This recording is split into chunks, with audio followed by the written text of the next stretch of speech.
Thanks to the massive popularity of Squid Game on Netflix, Dalgona candy is now all the rage. So I decided to try it out myself, and I ran into a couple speed bumps along the way. So to my pot, over a medium heat, I added 2 tablespoons of white sugar.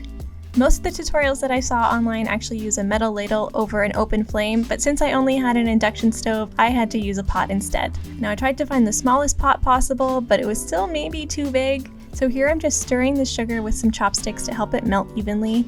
Then once it was this nice caramel color, it was time to add the baking soda, just a pinch or two, and then stir that together again. I found it easiest since I was using the pot to tilt it a little bit so that all of the caramel pooled in one spot. And then once it was mixed together, I had to really quickly transfer it to a piece of parchment paper. And now it's really important that you let it sit for about 20 seconds, because if you press it down too soon, this is what happens.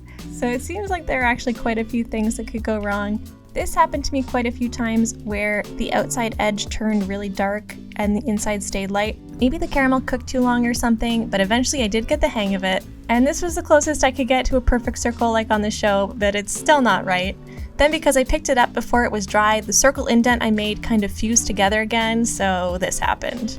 So my takeaway is that Dalgona candy is actually really easy to make, but it is hard to make it look perfect like the ones on Squid Game.